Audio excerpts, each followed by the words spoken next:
different regional commissions: the Delta Regional Authority, the Denali Commission, the Northern Border Regional Commission, the Southeast Crescent Regional Commission, and the Southwest Border Regional Commission. To our witnesses, Dr. Wiggins, Dr. Clyburn Reed, Mr. Saunders. You pronounce your name Saunders, don't you? We have a fellow on our team here who pronounces his name Sanders. So try not to confuse him. I'm sure you do. Mr. Sanchez, Juan Sanchez, and Ms. Fenton, right? Thank you all for joining us. Good to see you.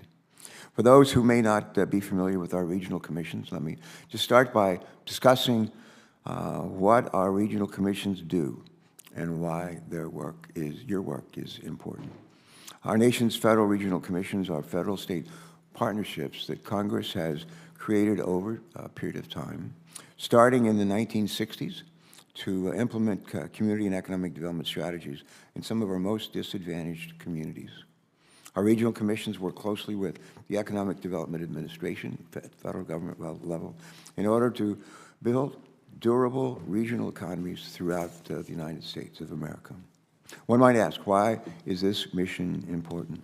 And to answer that question, let's paraphrase President Abraham Lincoln, who once said that the role of the federal government is to do for the people what they cannot do for themselves. And this is what the regional commissions attempt to do every day when they provide financial resources and partner with state governments to help communities prosper. Working hand in glove with the Economic Development Administration, our regional commissions are reinvigorating some of America's most distressed regional economies. I know just how important this kind of work is for our communities. Right now, right after I came home from my third and final tour in Southeast Asia during the Vietnam War as a naval flight officer, I moved to Delaware, earned an MBA, and I went to work coming out of graduate school for the Delaware Economic Development Authority. And although I worked there for less than a year, this experience has helped influence almost every part of my career since then, including my time as governor of the state of Delaware. When I was privileged to serve as governor of Delaware, a job that Senator Capito's father once held, not of Delaware, but of West Virginia, more jobs were created then in Delaware than any other 8-year period in the history of our state. In truth, though, I didn't create a single one of those jobs as governor. Governors don't create jobs. Senators don't create jobs. And regional commissions, as we're going to be honest, don't create them either. What we do together and what we need to do is to create a nurturing environment for job creation and job preservation throughout America. The work of our regional commissions, from workforce development and infrastructure improvements to promoting access to capital and broadband deployment, is necessary in order to create that nurturing environment.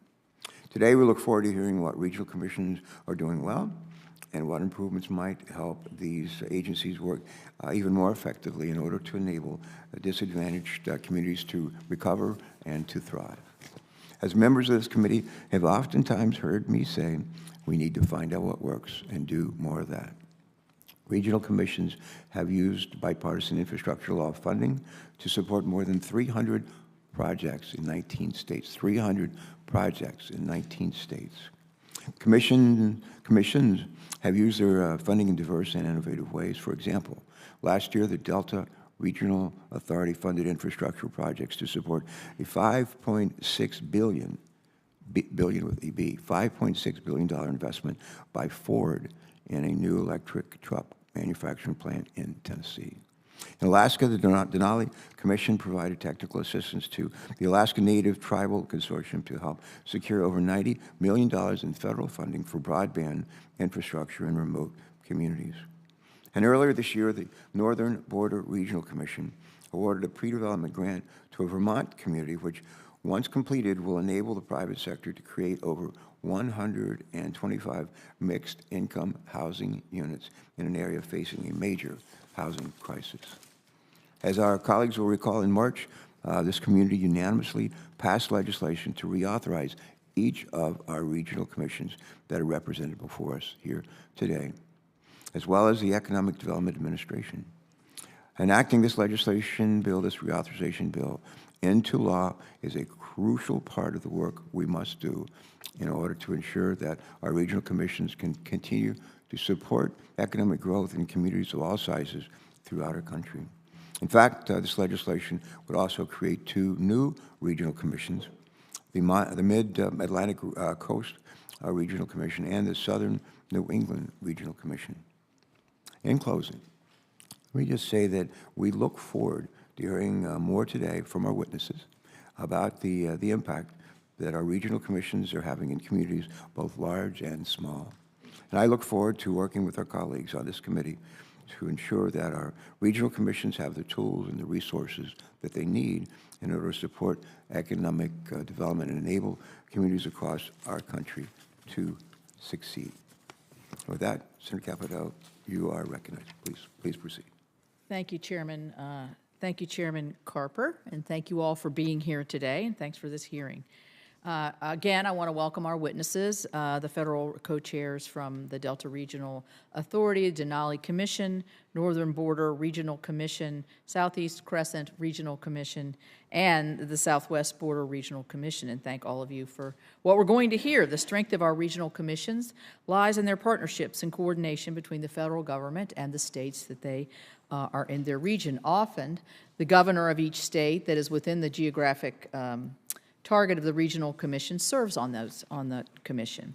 Typically, a regional commission is co-chaired by a federal political appointee that is confirmed with the advice and consent of the Senate, and one governor that is selected from the states covered by the commission. These entities utilize federal funding to carry out state and local economic development priorities, and the chairman has lined out a few of those for us today. The Regional Commission's intergovernmental coordination is key to the success of the economic development efforts. Working with the appropriate states, these entities often make investments in various areas such as basic infrastructure and workforce, training, development, and that are critical to ensuring long-term economic growth and opportunity in their communities.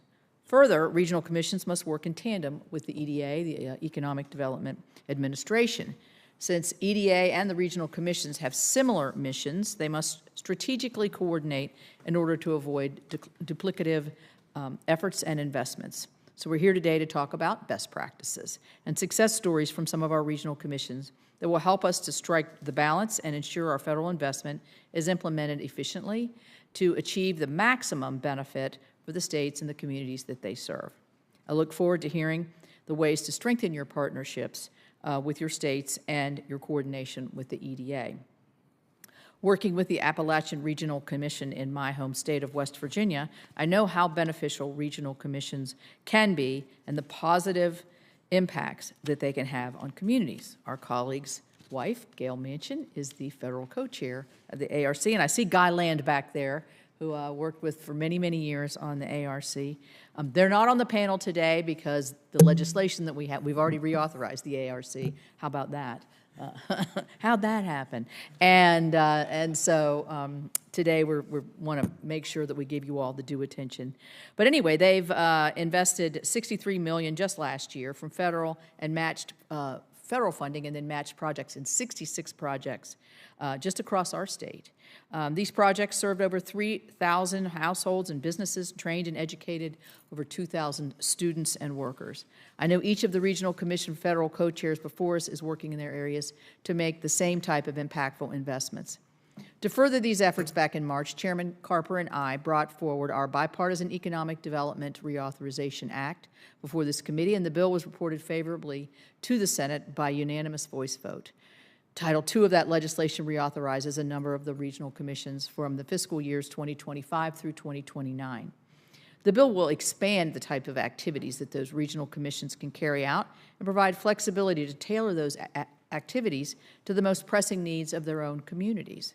The bill also modernizes regional commissions' administration requirements to ensure more efficient operations. It's important that the Congress regularly reauthorize the regional commissions and examine what works best within their authorities and programs in order to ensure that they can continue to carry out their missions effectively.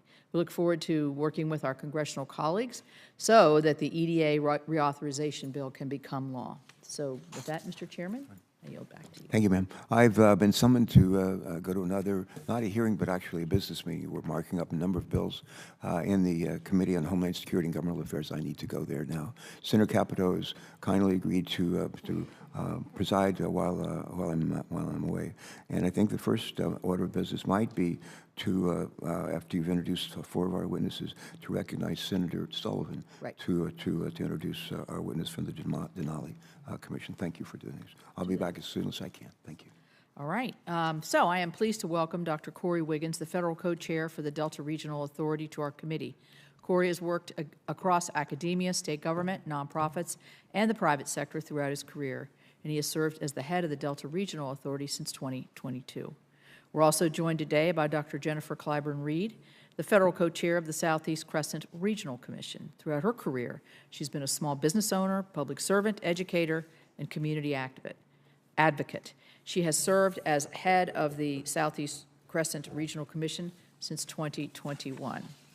Third, I'd like to welcome Chris Saunders, the Federal Co-Chair of the Northern Border Regional Commission, to our committee. Chris is no stranger to the Senate, having spent many years here as a member of Senator Leahy's staff. He has served as the head of the Northern Border Regional Commission since 2022. Finally, I'm pleased to welcome Juan Sanchez, the Federal Co-Chair from the Southwest Border Regional Commission. He also is no stranger to the U.S. Senate. Before joining the Southwest Border Regional Commission, he worked for Senator Heinrich. He has served as the head of the commission since 2022. So, Senator Sullivan, I know you have an introduction of Ms. Fenton. Thank you, Senator Capito, and the chair. Thank you for the opportunity to introduce Jocelyn Fenton, who's the interim federal co-chair of the Denali Commission.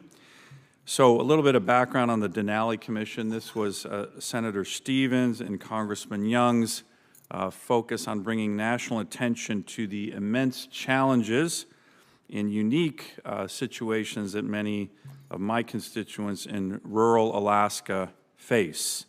So they designed the Denali Commission with members of Congress in the Senate and the House for a way in which to address these unique challenges that are often make life in Alaska much more costly and complex than our friends in the lower 48, as we call the rest of you guys, except Hawaii. Let me give you a couple examples. Most of our villages cannot be accessed by roads. So it's either you got to fly there, or if they're on a river, take a boat or a snow machine during the winter. That's 86% of Alaskan communities are not connected by roads. In the lower 48, people can't even conceive of that. Most of our state is that. We have over 30 communities in Alaska that have no running water or flush toilets. So think about that. American citizens who use what we call honey buckets in Alaska. Thousands of Alaskans use honey buckets.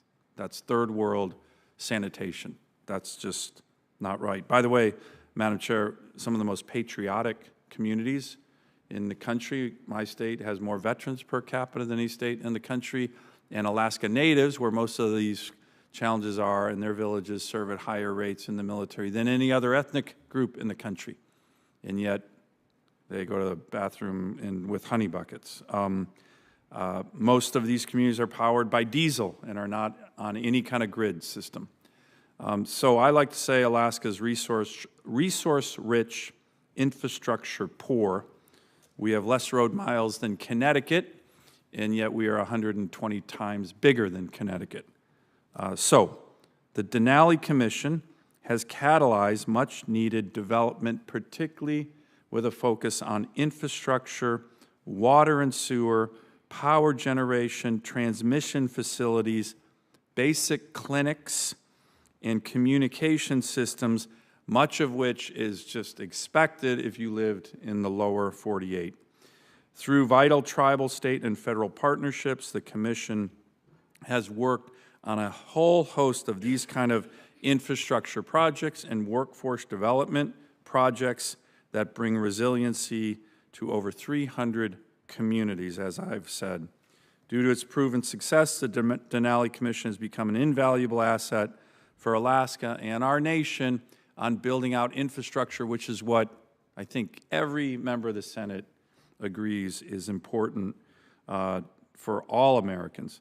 And just recently, the Department of Defense, recognizing the Commission's reach and strategic importance, identified it as a key partner in implementing the national strategy for the Department of Defense for the Arctic region. So an even broader element of the Denali Commission's relevance. With regard to Jocelyn, she's been doing a great job. She serves in a number of capacities, and including this co-chair position on the Denali Commission, several boards involving our military, involving our Native communities, involving our universities, involving Arctic leadership initiatives. Jocelyn, I have no idea when you sleep when I was reading your resume, but it's really impressive. Thanks for your great work. Thanks for your dedication and commitment to the people of Alaska. And Madam Chair, this is a commission that not a lot of people know about, but it's really punched above its weight on issues that matter to all Alaskans and all Americans. That's basic infrastructure, which this committee is all about. Thank you very much. Thank you, Senator. Corey, before I ask you to proceed, I looked up and looked out and saw my colleague over there from the House I served together for 14 years. Congressman Jim Clyburn is here from South Carolina. Thank you for coming. Are you watching over? Yeah. So welcome to you, and thanks for coming over. So Corey, you are up for 5 minutes. Mr. Chairman and members of the committee, my name is Dr. Corey Wiggins, and I have the privilege of serving as the Federal Co-Chairman of the Delta Regional Authority. Since its establishment in 2000, the agency's purpose has remained unchanged: to promote and encourage economic development in the DRA region.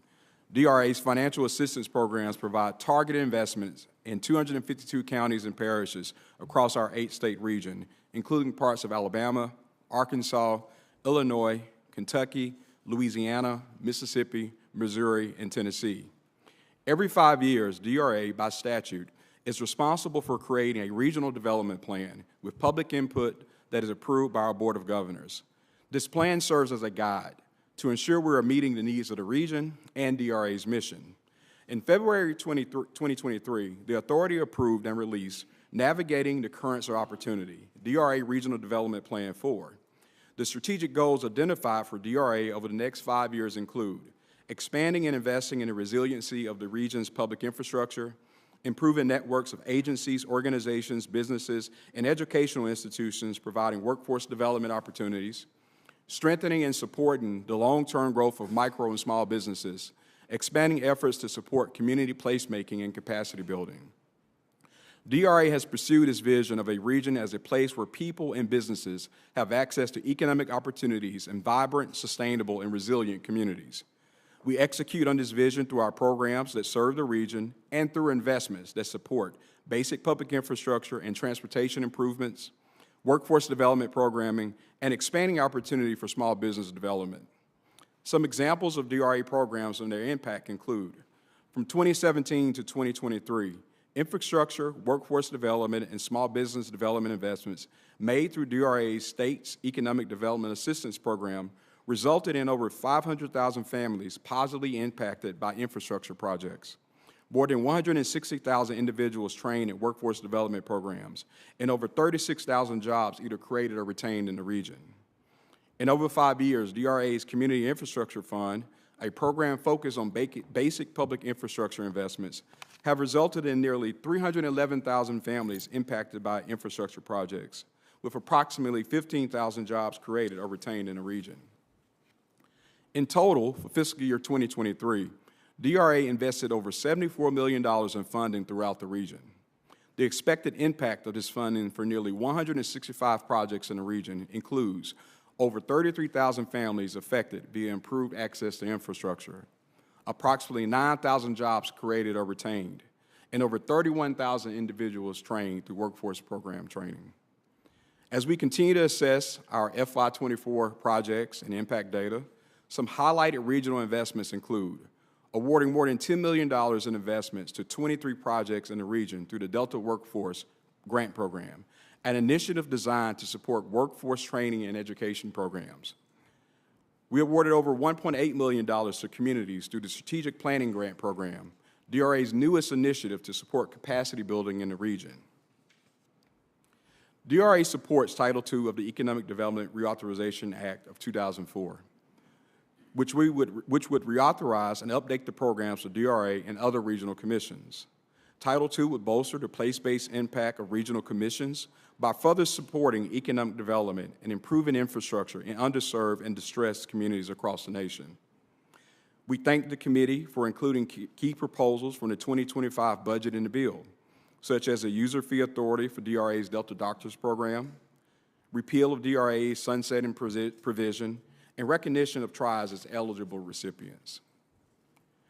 DRA and its sister commissions serve a distinguished purpose and uniquely critical role within each of our regions.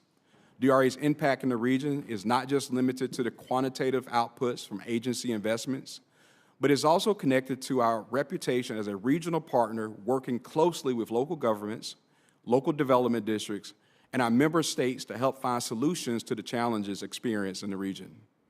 It is critical that DRA remains a vital partner in the region to foster inclusive communities, strengthen regional collaboration, achieve sustained long-term economic development, and produce meaningful opportunities for all people in the DRA region.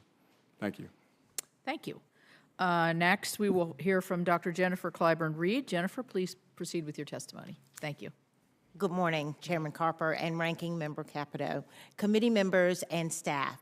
Thank you for the opportunity to testify on behalf of the Southeast Crescent Regional Commission and share the progress that we've made since becoming active in early 2022. I begin by expressing support for Title II of the Economic Development Reauthorization Act. Many thanks to the members of Congress and SCRC governors who have supported the Commission as we continue to assist its 51 million residents. The region spans over 210,000 square miles across 7 states, parts of Alabama, Mississippi, and Georgia, North Carolina, South Carolina, Virginia, and the whole state of Florida. Currently, SCRC covers the largest region of all active regional commissions. Historically, rural economies were sustained by agriculture and manufacturing industries, but these sectors have depreciated over the years. As a result, many rural areas are strangled with job losses and economic stagnation, prompting the need for regional commissions to spark economic innovation and revitalization efforts. As a member agency of the Rural Partners Network, SCRC has worked with USDA Rural Development and other federal agencies to leverage resources to rural communities. Almost 3 years ago, I sat before this committee as a nominee. At the time, I identified 3 goals to pursue once confirmed: assess the needs of each community, identify regional challenges, and determine the path to move our distressed counties from transitional to attainment status. Data was compiled from a 7-state survey, virtual coffee and conversations, and collaboration sessions to author the 5-year strategic plan. Participating states also created economic development plans that illuminated each governor's priorities, also aligning with SCRC's strategic plan and statutory language. During that same hearing, Senator Carper suggested that I find what works and do more of that.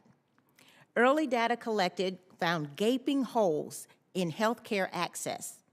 In response, SCRC implemented the J-1 visa waiver program, already offered by other regional commissions and proven highly successful. With the help of the Department of State, SCRC processed its first application in November of 2022, and to date has successfully placed 183 doctors in where healthcare access was insufficient or absent. SCRC also commissioned a comprehensive health assessment for all 428 counties, which is now complete and will be published along with our first white paper next month. Research shows a strong correlation between underemployment and negative health outcomes. A living wage shapes opportunities for childcare, education, food security, and housing. A responsive healthcare system helps foster economic growth.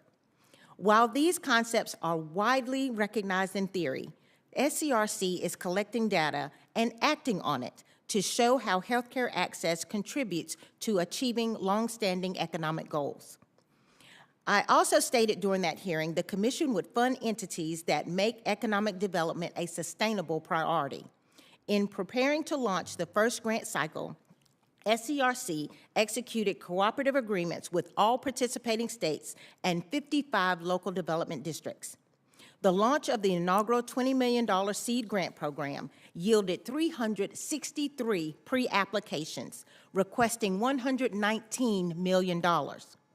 The competitive selection process narrowed that pool to 103 full applications, and I am honored to report that the 56 projects selected exceeded internal expectations and statutory requirements. Of the 129 counties impacted by the 56 projects, 103, or 80%, are in distressed counties. The authorizing statute requires 50% of grant funds to be spent on projects in distressed counties.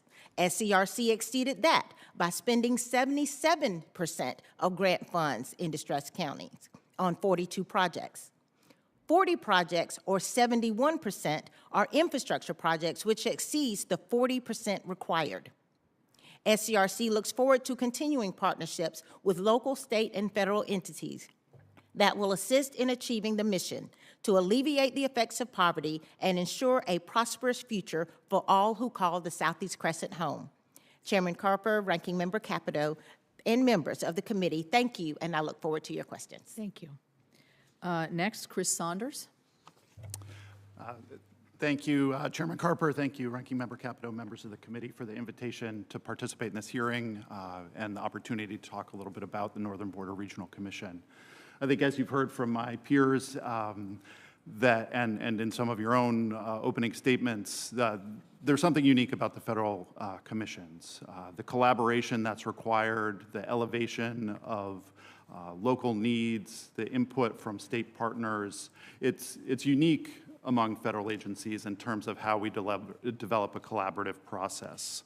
I think there are few places across the federal government where this model of collaboration is included, and likewise, our almost singular focus on place-based economic development is found not many other places within the federal government. My hope today, in addition to complement the testimony of my colleagues, is to highlight a couple characteristics of the Northern Border Regional Commission that demonstrate how we try and advance the well-being of the residents of our region. Specifically, it's been touched on a little bit this morning, our ability to effectively deliver resources to rural America, our Commission's ability to focus resources on a specific regional need or an opportunity, and the non-monetary ways that commissions can deliver assistance. It's been my experience the regional commissions are one of the most impactful models for directing federal public investment to rural America. Thanks to the significant flexibility Congress has granted commissions in the way we design and administer our programs, we can really consider how best to deliver assistance in a manner that reflects the needs and really recognizes the capacity strengths of rural places. At NBRC, we've intentionally designed pathways into our programs that elevate first-time applicants and rural communities, and we're able to match technical assistance to small communities who have extremely modest municipal budgets and often rely on part-time or volunteer staff. Certainly our focus on rural places is no accident. The largest city in our service area has just over 65,000 residents. But even within this predominantly rural landscape, we're focused on directing resources to economically distressed areas that too often have been unable to harness federal funding to improve their economies. To that point, nearly 60% of the grants we made in the last two rounds of our Catalyst program were made to communities under 5,000 people. In short, we are getting help to the places that would otherwise never be able to participate in a federal grant program. Beyond the flexibility that commissions have in program design, we can similarly pivot our focus to address key needs as they emerge. In the NBRC territory, the forest products industry is one such example. For generations, the wood products and paper industries were really significant drivers of the economy in our region. And as these legacy industries have faltered, it's really been a regional priority to find ways to develop new products and markets. So for the past 6 years, we focused resources through specific grant offerings to support innovation and infrastructure within the forest products industry, and these investments are having their intended impacts. This ability to move towards emergent challenges is also evident in our work to address major region-wide needs, specifically a lack of access to childcare and to housing. The significant funds that Congress provided to NBRC through the bipartisan infrastructure law allowed NBRC to revise our flagship grant program to prioritize these needs. These changes are likewise having the intended impact. In the past month, I've had the good fortune to travel to openings and groundbreakings for new childcare facilities in Ticonderoga, New York, Middlebury, Vermont, and Rangeley, Maine. These investments will result in hundreds of families receiving help so that they can work. Happy to report there's a comparable level of activity in our infrastructure portfolio, with numerous awards that are laying the groundwork for the development of hundreds of units of housing. While the financial resources that the Commission awards through grants are certainly the most prevalent ways that we make assistance available in the region, it's important to note that NBRC and its peers have other tools as well. A couple of years ago, we recognized the need to organize and bolster the outdoor recreation industry within our region, and we coordinated multiple symposiums which have proven to be catalyzing events for our states and informed NBRC's own work in this space. Outdoor rec speaks to a critical additional role of the Commission. We're able to put a focus on innovations that expand emerging industries that have the potential to provide meaningful, well-paying jobs in areas where legacy industries have reduced growth and left residents with fewer economic opportunity. It's my hope that this brief overview offers some insight into the role that commissions play in the economic development ecosystem, and I'm appreciative again of the opportunity to testify and look forward to your questions. Next, we will hear from Juan Sanchez, if you want to proceed with your testimony. Thank you. Good morning, Chairman Carper, Ranking Member Capito, members of the committee and staff. Thank you for the opportunity to testify on behalf of the Southwest Border Regional Commission. I'm Juan Sanchez, the first federal co-chair of the commission, and I'm honored to share our progress and challenges as we aim to serve the Southwest. The commission comprises 93 counties and 35 million people throughout Arizona, New Mexico, California, and Texas. Our aim is to help foster economic development, help create jobs, and empower our communities. In January of 2023, I was entrusted with the responsibility to establish the commission and develop its operating infrastructure from the ground up. My first task was to secure the participation of our 4 governors, whose ideology spans the political spectrum. It speaks to the importance of the commission that we were able to reach a consensus, and as of June 2023, all 4 states were participating. Together, we have reached agreements on the operating procedures, funding allocations, administrative supports, our grants process, and a vision for the commission. I would like to thank our first state co-chair, Governor Michelle Lujan Grisham from New Mexico, our other governors, governors alternatives, and staff who have dedicated their time, financial resources, and efforts to ensure the success of the commission. Once convened, our next challenge was to assess our region. We identified barriers to economic development and created our strategic goals. We assessed the condition of each one of our counties, utilizing their demographic data, including poverty rate, per capita income, and unemployment rate. We ranked and designated each one of our counties. Of the SBRC's 93 counties, 37 were classified as distress, 41 as transitional, and 15 as attainment.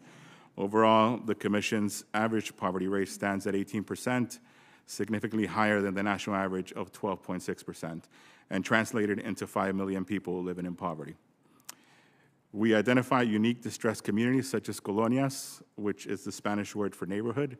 Colonias are economically distressed communities located within 150 miles of the U.S.-Mexico border, often lacking a governance structure and basic infrastructure.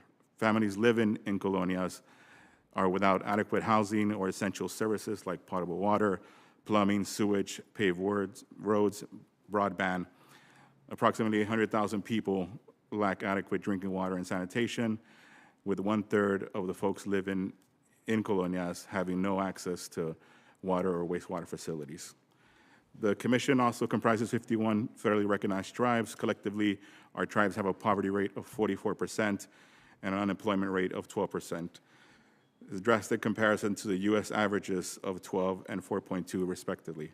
Tribal communities also face severe infrastructure challenges and lack adequate drinking water and sanitation facilities, as well as other essential services such as broadband. The Commission seeks to enhance tribal capacity and promote self-governance and has set aside at minimum 5% of our total funds to tribal communities. We identified other interrelated challenges.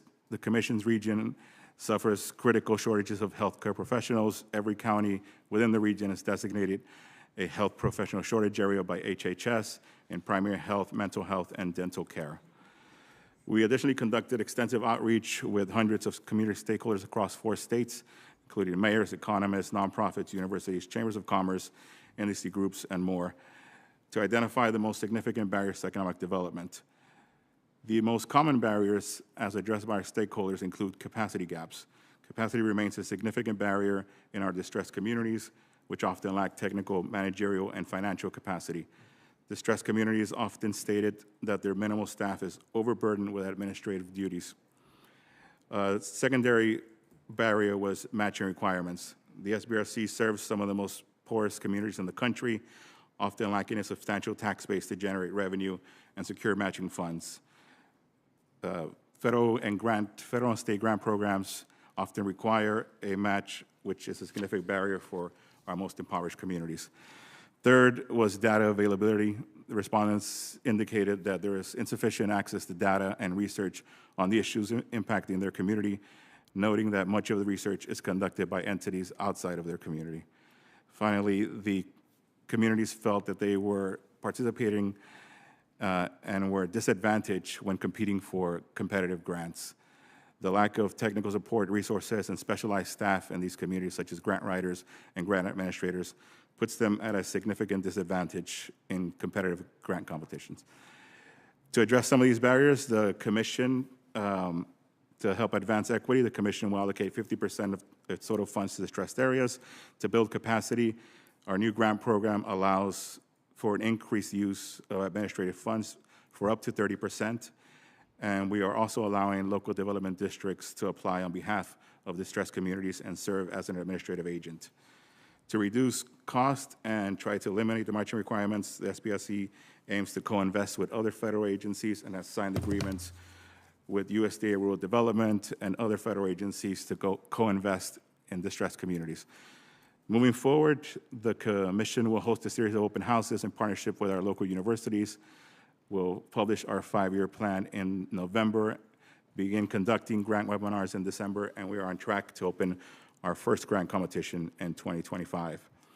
Finally, I want to wish a sincere appreciation to the committee for their work on S3991. We're particularly thankful for the provisions which waive the matching requirements for Indian tribes and colonias, extend our authorization through FY 2029, and provide the Commission the ability to offer demonstration healthcare projects. We look forward to working with Congress and are pleased to answer any questions. Thank you. Thank you. Thank you. And next we'll have Ms. Fenton, if you want to give us your testimony.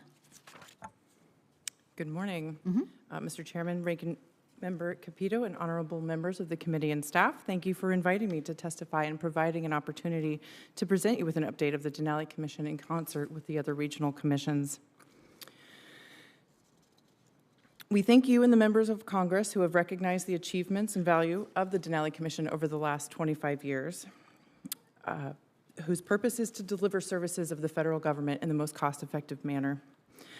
Alaska is home to 229 tribes and 160 municipalities, ranging in size from about 20 to 300,000 residents. 86% of municipalities are not connected to the road system, which means everything needs to be barged or flown in. It can increase, it can drive up costs and create logistical challenges, especially in inclement weather. Many of the smaller communities do not have much in the way of a cash economy, and many who live there have deep-rooted cultural and subsistence lifestyle, which not only provides the customs and foods they consume, but they are also techniques and traditions that are valued and that should be preserved for future generations. For fiscal year 2024, the Commission will be making awards that total just over $32 million, of which 93% will go to distressed areas. I like to say we were Justice 40 before Justice 40 was cool. The Denali Commission has been most successful by focusing on preparing projects for larger funding programs, by providing planning or design assistance, gap funding when projects experience unexpected cost increases or delays, or by contributing to a community's non-federal match local requirement. In those areas where the infrastructure base is frequently decades behind the rest of the country, municipalities often don't have tax authority, and there's not much to tax if they did. We appreciate the consideration of lowering local match requirements for distressed tribal and Alaska Native villages. The Denali Commission and other regional commissions have the unique authorities and tools and are best positioned to support disadvantaged rural populations.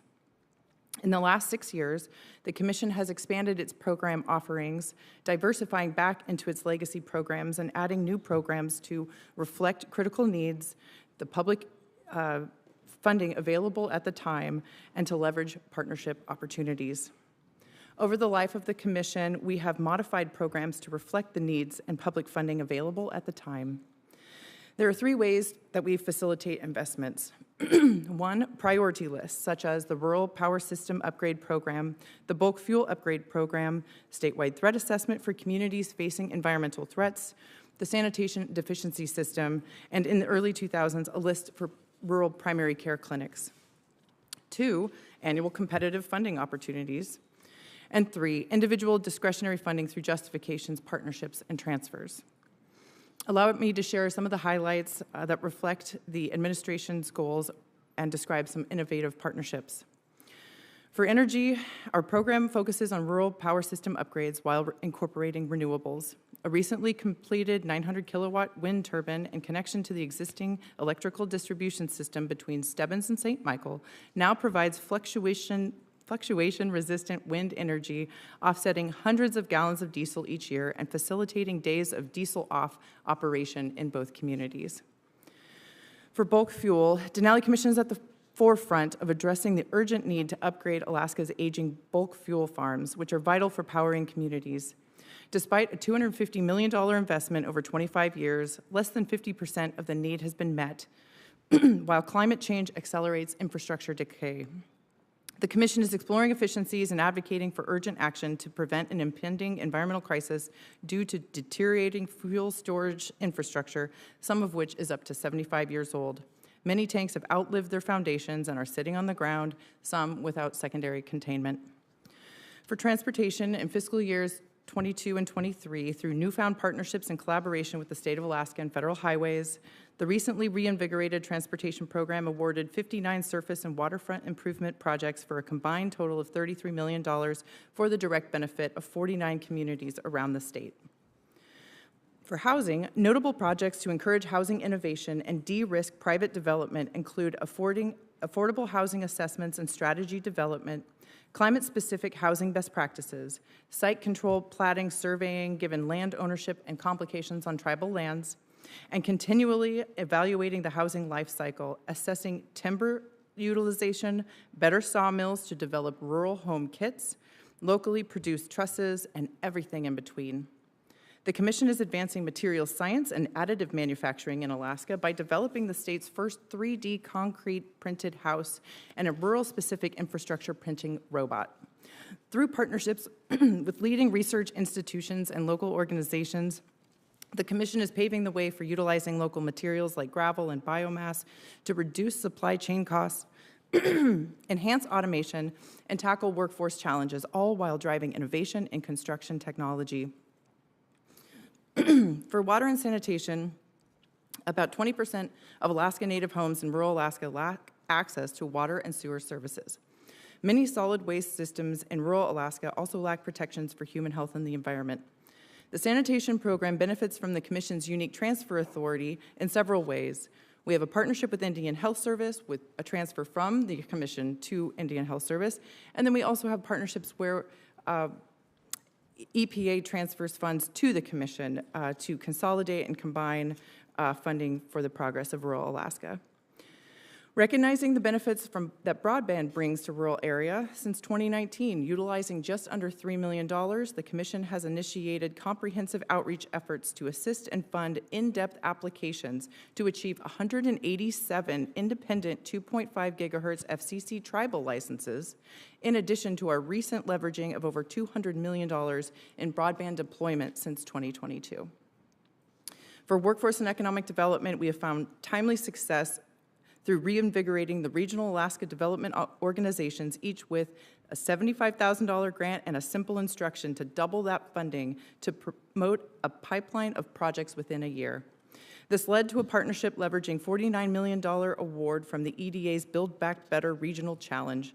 This award is anticipated to grow the mariculture industry to a target of $325 million per year, supporting 1,800 jobs across the state from Ketchikan to southeast to Unalaska, far out in the Aleutian chain,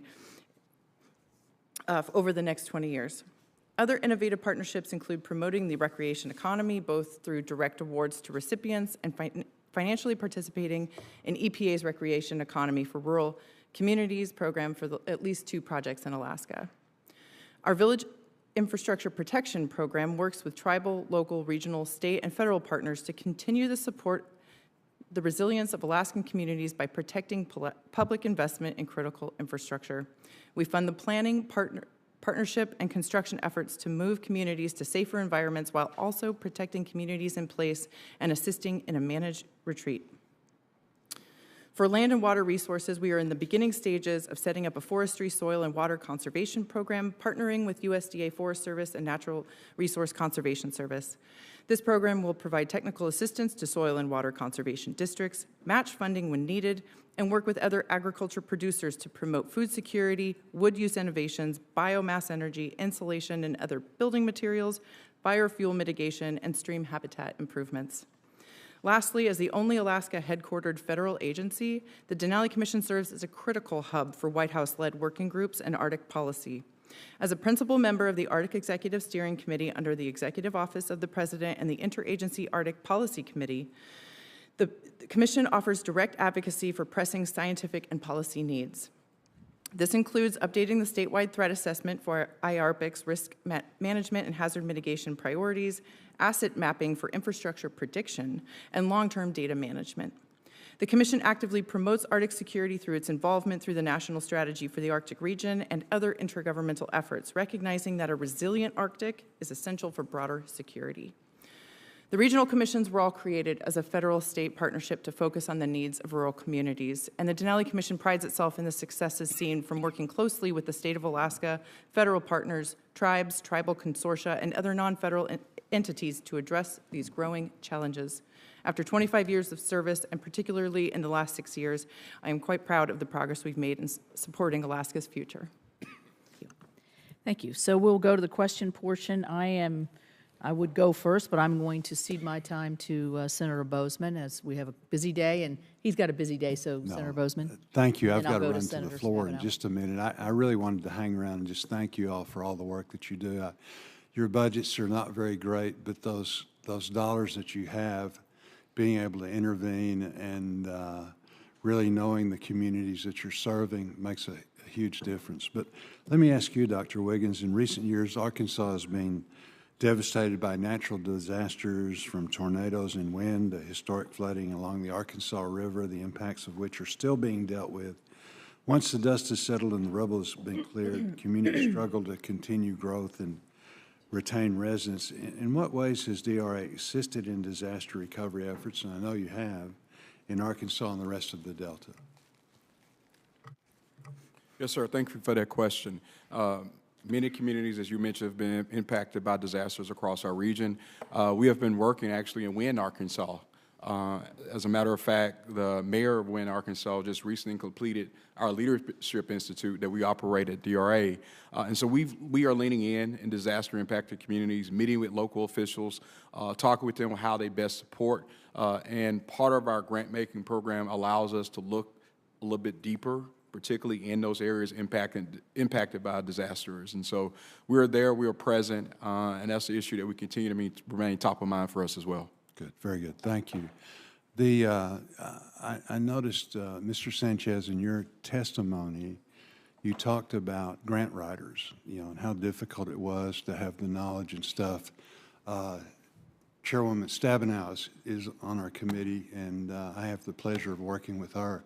This is something that we hear constantly. I know that Congressman Clyburn, the same thing. It shouldn't be that, if you have a good education, that you have to hire a $30,000 grant writer in a very, very small community. Can you all, maybe you could start, Ms. Reed, could you just comment on that, the problem, if you're seeing the same thing that we're hearing about in the Ag Committee and the rest of our committees about how difficult that is. I know we had a lady and a mayor in Mountainburg, Arkansas, that as a result of getting the project started and done, we were able to knock out the biggest pocket that we had of people that were hauling water and things. But it, again, the problems they had of figuring out the grant, trying to get a grant writer, we were able to step in. Lots of people stepped in to help out, people like you. But can you comment about that just a little bit so we can get that on the record? Absolutely. Thank you for that question. And it is an ongoing and broad problem. The approach that we've taken at SCRC is a tiered approach. We have the commission, and we've entered into agreements with the states. We've entered into agreements with the local development districts who are on the ground and work with these communities on a daily basis, and the community organizations. And the support that we've given and we are giving to the local development districts is just that, so that they will be able to help entities like described who can't write those grants, but the local development districts will be able to support them in that way. And we're building capacity all the way up the pipeline so that we don't continue to have those issues. Yeah, very good. Well, I hope that we can all work together I know, again, the chairwoman has been a great leader on this, and Congressman Clyburn also. Just, there's no excuse for making things so very difficult. And so that's one of the things in government that doesn't cost any money. That's something that would save our municipalities a great deal of money. So, again, thank you all again for all that you do. We really do appreciate your efforts. Thank you. Thank you, Madam Chair. Senator Capito, thank you for presiding. I think Senator Stabenow is next. Welcome. Good to see you. Thank you very much, Mr. Chairman, Ranking Member, and to my friend and Ranking Member in the Ag Committee. I couldn't agree more. We know we just pull our hair out and trying to cut the paperwork and particularly get small communities the help that they need. And I also want to join in saying thank you to all of you. You're doing an incredible job encouraging economic development, boosting community developments, particularly in rural and economically distressed areas. So thank you for that. And Ms. Clyburn Reed, on top of everything else, you have your dad sitting here, so no pressure. It's good to see you, Congressman. But it is so important, and we would not have gotten where we are without our federal co-chairs. And I have to say that I'm especially excited now because we have the creation of a new regional commission. I appreciate so much the leadership of the committee in helping us get the Great Lakes Authority. So we're looking forward to that. I was pleased to lead the bill in the Senate. My friend, Congresswoman Marcy Kapto really led and created this whole push. Has done a marvelous job in the House and moving things forward. And we have the first round of funding for that program, and we know that combining federal money with state resources, as all of you have done, that this new Great Lakes Authority is going to serve as a really important new economic development agency for the Great Lakes region. And the partnership is going to give us, as you have all talked about, tools to create jobs, boost the economy, transform communities, and I'm really excited about President Biden's nomination of Matt Kaplan to serve as one of your colleagues as the first federal co-chair of the Great Lakes Commission. in order for them to move ahead, obviously, they have to have that leadership. So I look forward with the committee to be approving his nomination, confirming him. He's well qualified for the position, having 2 decades of experience working on Great Lakes issues, which we like to say the ocean without the salt. And 95% of the fresh water in our country surrounds us. So we consider that a real duty to protect that water. And I'm hopeful that we can join together on a bipartisan basis to confirm this important position, because the sooner the Great Lakes can begin its important work, the sooner Michiganders and residents of all the Great Lakes are going to feel the benefits as they are feeling in your regions.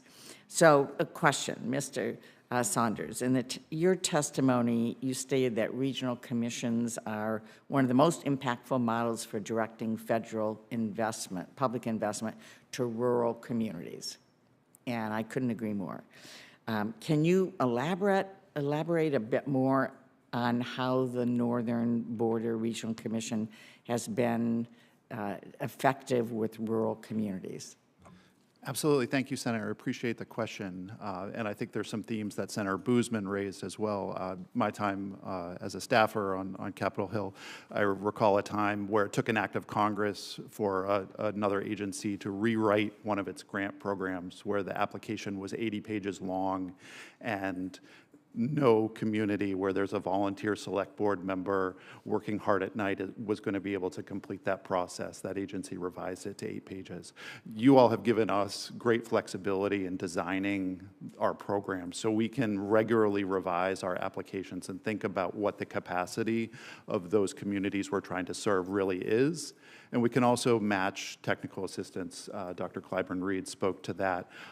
We have resources that we distribute through our state members that help organizations fill out applications and even really get ideas from a concept to an application. We find that that is one of the biggest struggles for really rural places, is that, you know, folks may sit around the coffee shop and say, I wish this would happen in my town, but it takes an effort to turn that idea into something that folks can rally around and then turn into a grant application. So we provide assistance to communities to move ideas from a concept phase to a project phase, and have targeted resources in a couple of different ways to do that.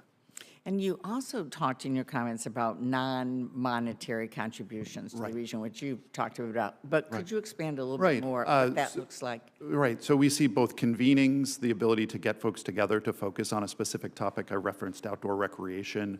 We saw, you know, the Northeast is known for lots of outdoor recreation, but we weren't seeing much coordination among that industry, and not a connection between folks working to promote outdoor recreation and businesses that sold goods. And so we held this symposium to try and strengthen those connections. We saw each of our states create offices of outdoor recreation. We saw state legislatures look at the work we had done and create their own grant programs. So we see these convening power really as a way that we're not making a grant, but that we're bringing people together around a topic.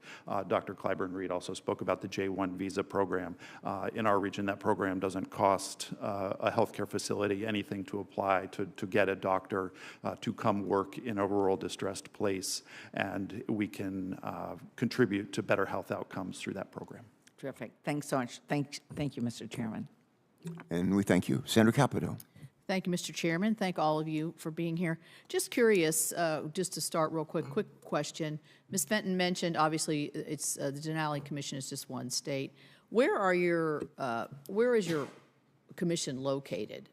Just go through real quick, and then I'll ask a deeper question here. Our Delta Regional Authority's headquarter office is in Clarksdale, Mississippi. Okay, thanks. And SCRC is headquartered in Columbia, South Carolina. Concord, New Hampshire, but our team is entirely remote. Okay.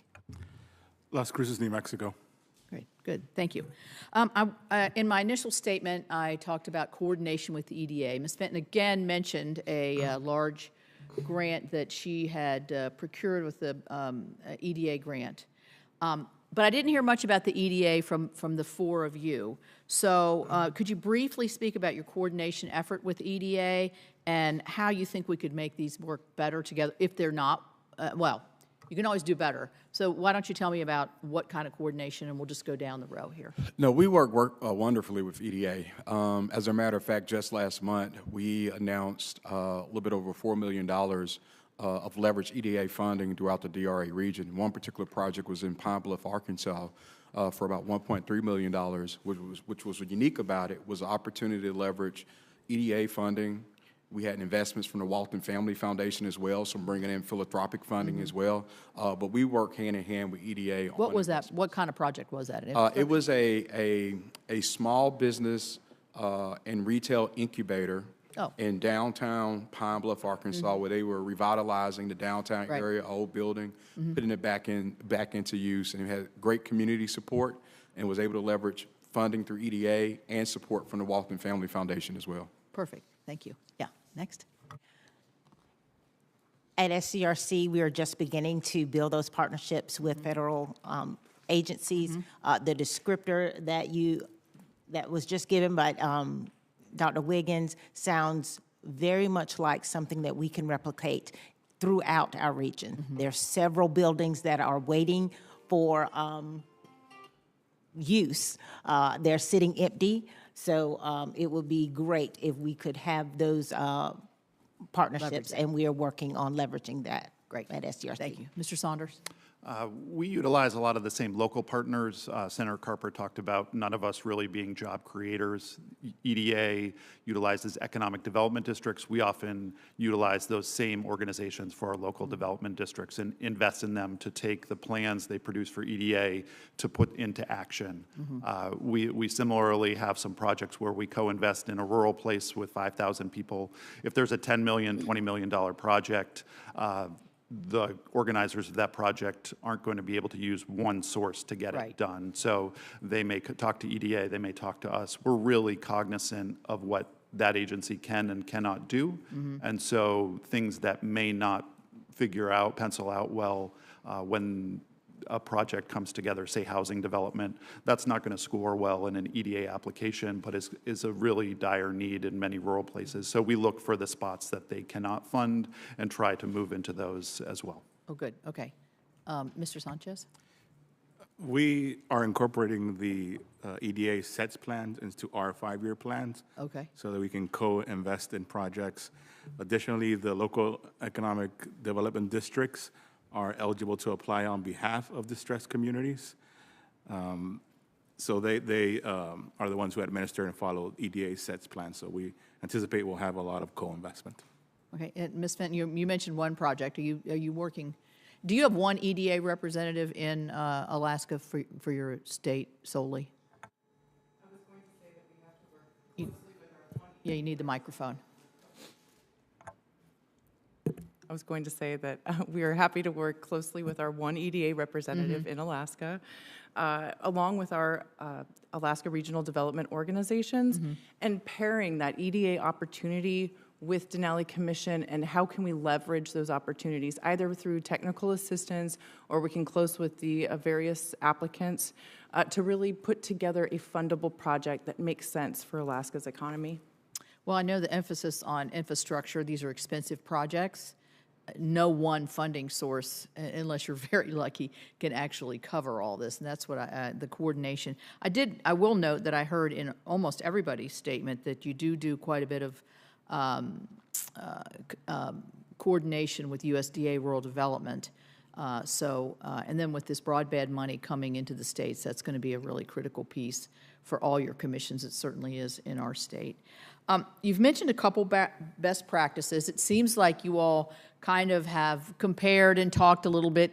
Sometimes you don't have to reinvent the wheel. You can just use good ideas from other commissions. So Dr. Clyburn-Reed mentioned the J1, and you mentioned it again. Mr. Saunders, do you have any other best practices that you'd want to share right here that maybe works particularly well for your commission?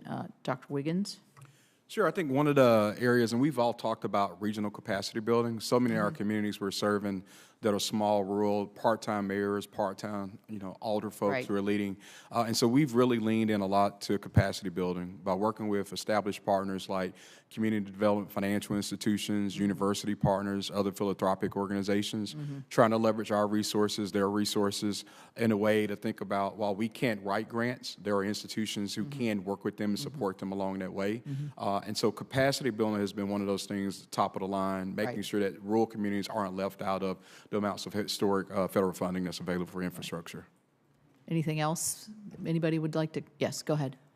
Well, one thing I wanted to add was to look at our universities and colleges in our region. One thing that SCRC is approaching is an HBCU convening.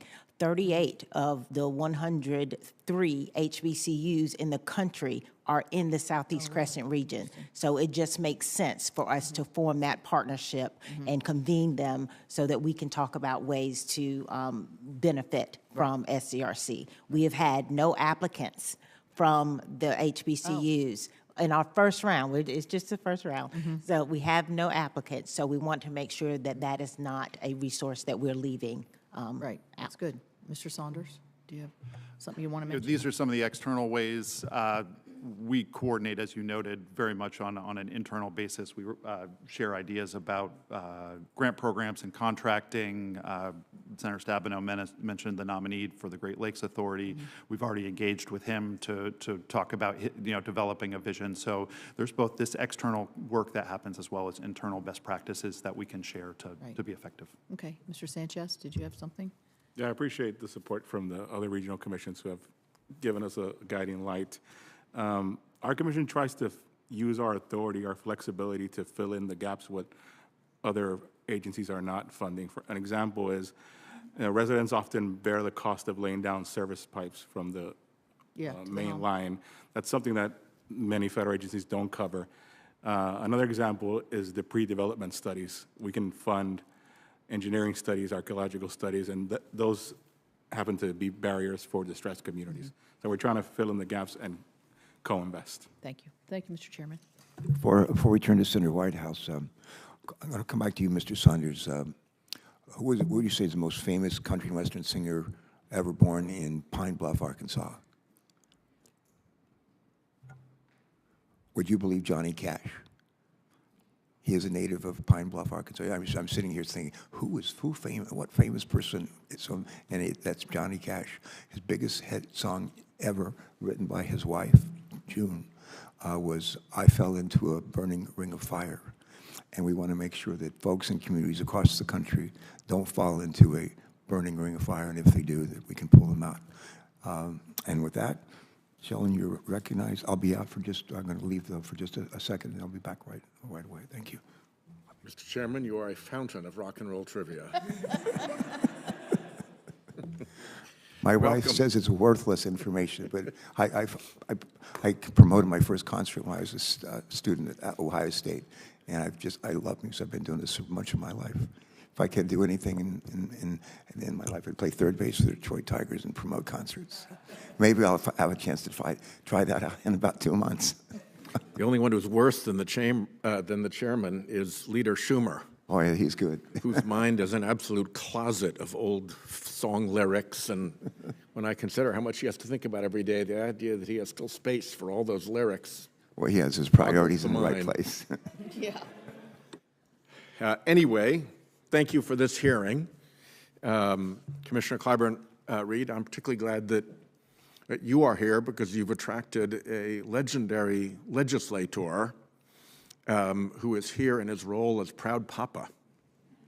And I, too, have a daughter, so I know how wonderful the role of proud papa is. So thank you for that. And I want to thank the ranking member and the chairman because our recent EDA reauthorization included our Southern New England Regional Commission. Mr. Clyburn will remember well how hard my colleague David Cicilline worked to try to get this Southern New England Regional Commission across the line. He actually once even got it into the House NDAA bill, which is usually a sign that it's headed for passage. But one thing or another always prevented it, but now it is in the EDA reauthorization. along with the Mid-Atlantic one, and we're looking forward to finally getting that accomplished. And I'm particularly interested in what each of your advice would be to a senator who has, knock wood, a brand new regional commission to work with. What is the best piece of advice you could give me, and what is the worst thing we should steer away from? Mr. Wiggins, let me start with you and just go right across the table. Sure. Senator, thank you for that question. I mean, I think the best piece of advice is the work that you're already doing now by being present in your state and your region. I think the most support that regional commissioners look for is being able to listen to stakeholders, whether it's federal, local, elected officials who we're serving, and so being able to provide your thoughts and opinions on where resources need to go, it should be top of mind for whoever's leading commission. So I think that would be my best piece of advice. Thank you.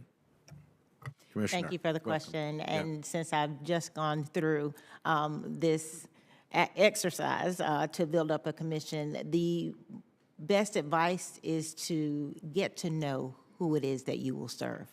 You cannot do anything for anybody without talking to them first. We have all sat around enough meetings and tables to come up with ideas of how to make things better for people without talking to the actual people. So that is my advice, to ensure that you're communicating with those communities directly so that they feel part of the process and they feel heard. Commissioner. Our commission was founded with the northern forest in mind, and as I mentioned, the kind of faltering forestry industry as a call to action. If I'm not mistaken, there's a similar concern around the historic boat building industries in southern New England and some other common themes that drove the economy there. We were able to unite states around an idea of either to help reinvigorate this industry or to think about other paths forward for the communities where that was no longer a viable opportunity. Outdoor recreation proved to be one of those calling cards for communities where forestry had passed them by and wasn't going to be the future. So I think finding some of those common themes that ties the region together and are easy rallying cries. Governors don't know before a commission is stood up what these organizations are supposed to do. And so finding common themes that bring them to the table, particularly if they're going to be committing state resources to their operation, is pretty important. Yeah, well, ours are pretty straightforward. It's blue economy stuff and the risk to coastal economies of sea level rise, storm risk, insurance difficulty, all things that come that, frankly, we're seeing worst case scenarios beginning to play out in Florida right now as property insurance becomes unaffordable or unavailable. Commissioner? Thank you, Senator. My piece of advice would be to form partnerships.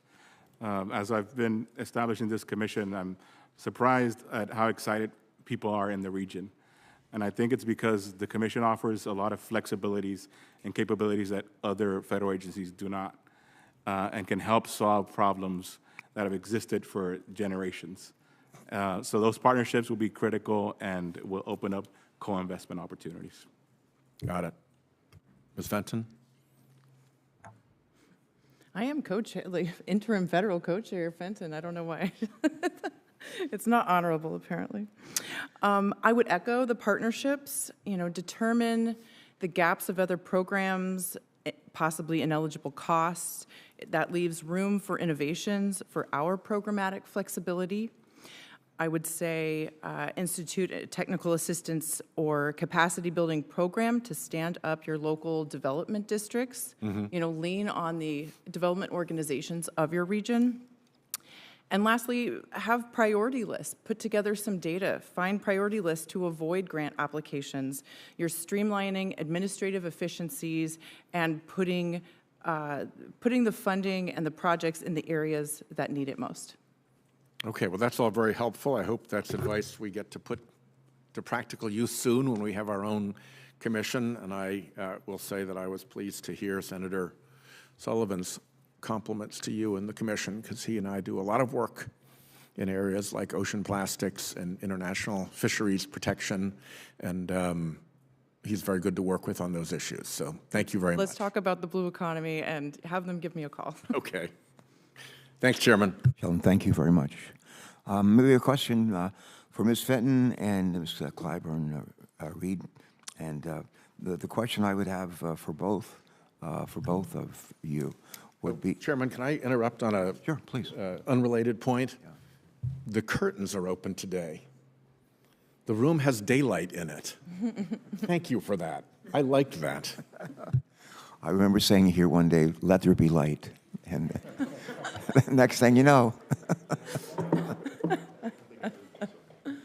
All right, Ms. Fenton, Ms. Clyburn Reed, take it away. One benefit of a regional approach is that the assistance that you provide for communities can be tailored to the unique challenges in each of your regions, including challenges that are presented by various extreme weather events.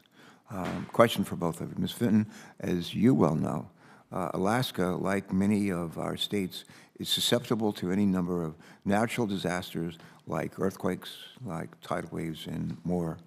Would you share with us how your commission helps communities of all sizes recover from the impact of extreme weather and other natural disasters? Absolutely. We attempt to address risk mitigation through a number of processes. One is putting together essentially a priority list. Where are the communities most impacted? And that's called the statewide threat assessment. And that's a partnership through Corps of Engineers, the University of Alaska Fairbanks, and other organizations to characterize the risk of flooding, permafrost thaw, and erosion, and where are the areas we need to look at first. Then we pair that assessment with a technical assistance arm, the Center for Environmentally Threatened Communities, that proactively reaches out to these communities, works with them to determine what challenges they are experiencing and how to create a project to address that concern, whether it's protection in place or a managed retreat away from the threat, or a full relocation in very few circumstances. And then we partner with our other colleagues, and federal and state and tribal, to look at what other types of projects we can help protect our communities and protect the public investment into this infrastructure. Okay, thanks very much. Let's turn to Ms. Clyburn Reed. Southeast region, like I think most regions of our country, is also vulnerable to extreme weather events, including nor'easters, including hurricanes. Same question, would you tell us how your commission helps helps communities of all sizes recover from the impacts of extreme weather and other natural disasters? Thank you very much for the question. And every state in the Southeast Crescent region is along the Atlantic coast. That is unique to us. So we are focusing on finding sustainable economic opportunities, reducing poverty, fortifying the infrastructure that will eliminate vulnerabilities to natural disasters. We have not yet received any grants to do those things. However, through our outreach efforts, that is what we're going to encourage along the coastlines, those communities and counties along the coast to do. So we haven't had the opportunity to do that just yet, but we are definitely looking to do that, and it is in our strategic plan to do so. All right, thanks so much. Thanks. We've been joined by the only other retired Navy captain in serving in the United States Senate. Thank you for stopping by, and thanks for being such a faithful member of this committee. I understand Senator Kelly doesn't have a question he wants to ask at this time, but thank you for making the time to join us today. Let's see, Mr. Sanchez, the Southwest Border Regional Commission is, I think, the newest commission represented here today. Is that correct? That's correct, Senator. We know that you are currently working to establish all the processes, all the procedures necessary to make the grant awards. Question, when do you expect to complete that process?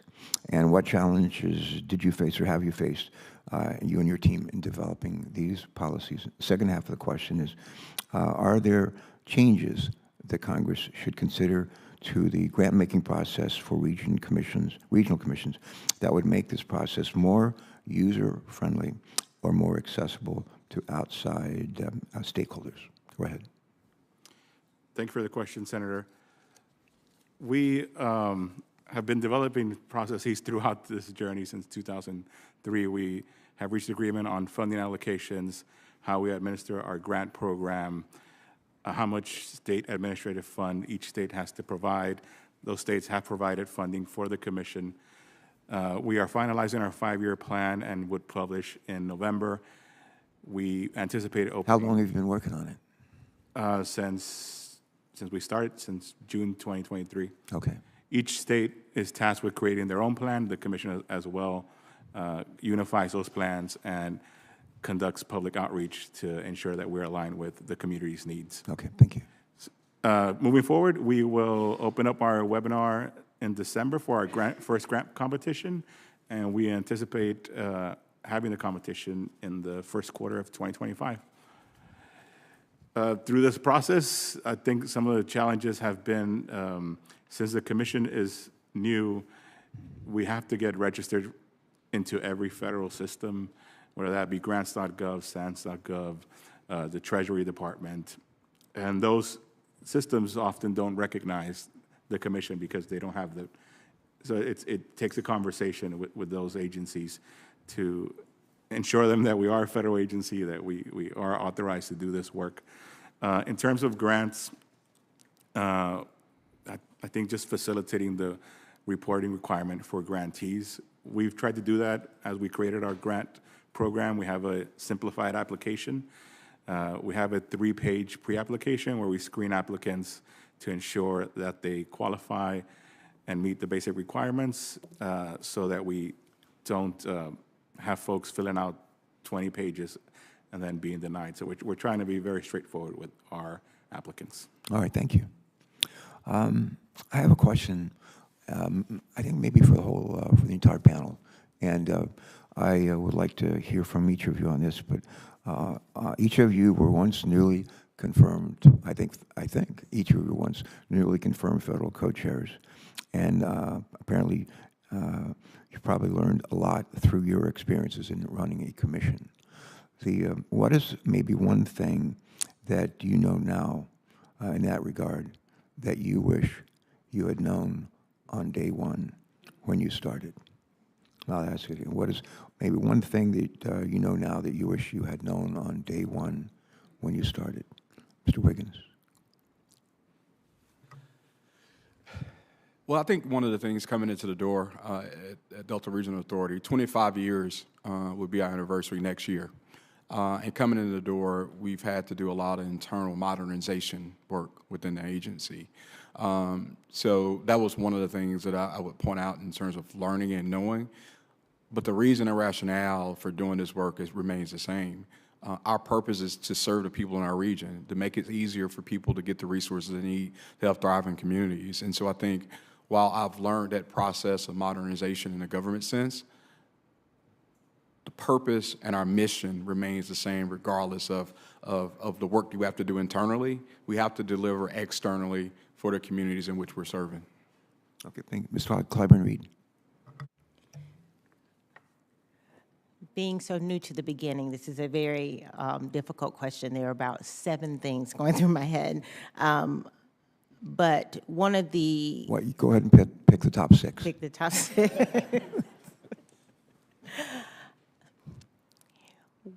What I've learned in traveling the region and learning and doing the research about the region is the decades of despair that I've seen. So prioritizing the wants and needs throughout the region is difficult with 51 million people. Not wanting to let anyone down or tell anyone no. Particularly the lady who has to hold her parasol over the stove in order to cook dinner. So as you were asking the question, I thought back to her and the conversation that I had with her. And the flexibility that we are given does allow for some monies to get out earlier than if they were to apply somewhere else. However, there's still some paperwork that is quite treacherous to get through in order to get the money. So that's what I wish I would have known from the beginning, is how long it would take to meet the needs of those people who are desperately in need of help. All right, Mr. Saunders. I would echo some of those sentiments. I think there's, we're all appointed to these positions and have a limited amount of time to serve. There's an eagerness to move very quickly, but a need to balance that with the speed that government should take to make sure that it can adequately account for all the needs of the communities you're trying to serve. We have really great models with peer commissions like the Appalachian Regional Commission that have been doing this work for decades, and many of us, I think, have a hope that we can embody the best components of that commission. But the three of us in the middle here have been authorized for 15 years and are varying degrees of maturity. And so to try and activate what at a level that ARC is, while still being a newer commission, requires a balance of desire to move with speed, but also at a pace where everybody can participate. All right, thank you. Mr. Sanchez. I would agree with my colleagues. I think what I wish I knew was the timeline it takes to implement some of these programs, and even to purchase a grant management software system that is FedRAMP and cybersecurity compliant and will meet the needs of your customers and will be easy to use and will be under budget. So that is the process of acquiring those things takes time, more time than I anticipated it would. And then trying not to pass on that bureaucracy to our applicants, trying to somehow simplify our application process, I think are the challenges that I wish I knew a bit earlier. Okay, thank you. Ms. Fenton? Well, I think the commission as a whole and myself, we understand the challenges. We know the difficult logistics. We know the long time frames and schedules, the needs for partnerships and relationships.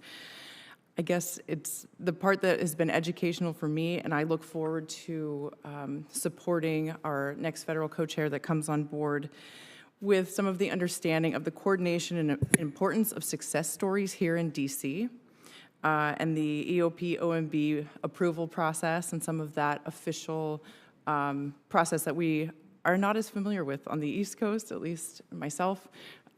We know our colleagues in Alaska. It's really some of that outside coordination that can be mitigated, I suppose, a little easier next time. Okay, good. Thank you all for responding to that. Earlier today, I was privileged to speak over breakfast with to a number of my colleagues. Every week or two, usually I think on a Wednesday morning in the Capitol, there's a breakfast. And it's an opportunity. It's hosted by the Senate chaplain. And it's a chance for members to share just a bit about themselves, and in some cases, like what their values are and where they learned them, and how do they use those values to guide their service to our country. And I talked today about my own parents, and they were big believers in golden rule, treat other people the way you want to be treated there. My dad was a big environmentalist, big hunter fisherman, and my mom was hugely interested in protecting this planet, the God's gift from to all of us. A bunch of my uncles, my dad all served in World War II in Korea. One of my uncles was killed in a kamikaze attack on his aircraft carrier. So my sister and I were basically instilled in a very early age a requirement to serve, expectation to serve our country, and which in some ways led me to come here. Those are a few things I shared with my colleagues this morning over breakfast, which I was pleased to do, and I think they fell on fertile soil. So we'll see. I have a question for you, Ms. Clyburn Reed. It's not every day that one of our witnesses actually brings along a mom or a dad out in the audience to listen in, to tune in to the hearing. And I've known your dad for a long time. Served with him in the House. He won't admit it, but it's true. But maybe you could mention for one of us a lesson or two from your parents that actually helps guide you in the work that you do on the commission that you lead.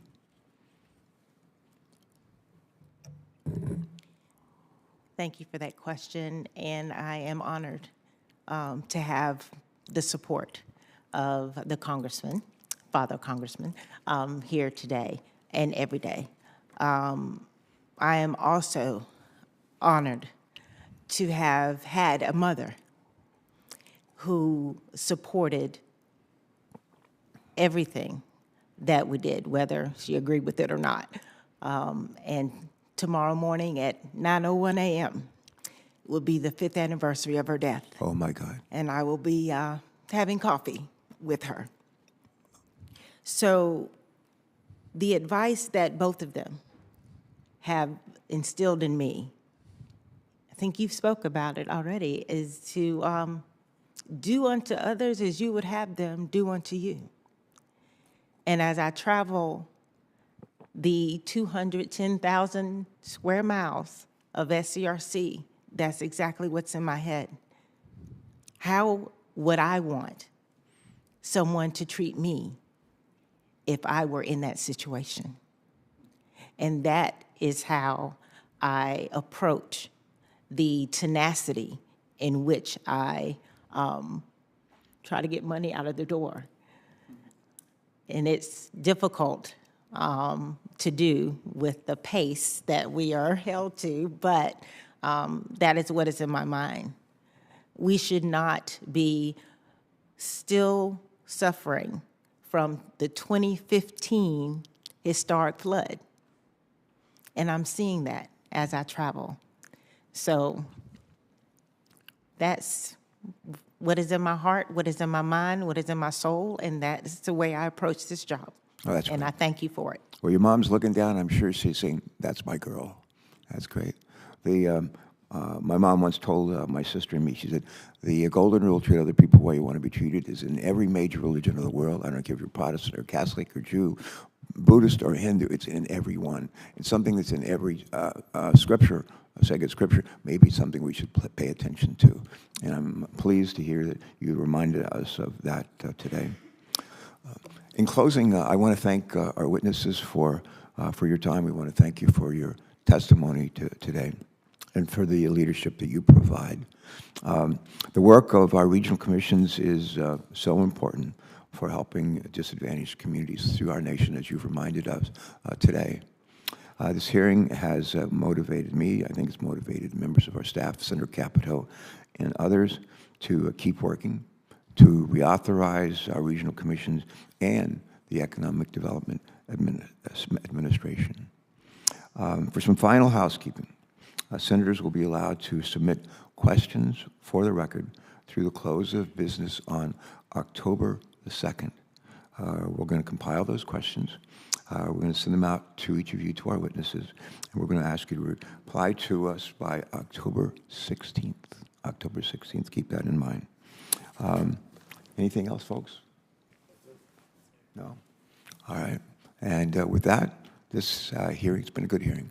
This hearing is adjourned. Thank you so much. God bless.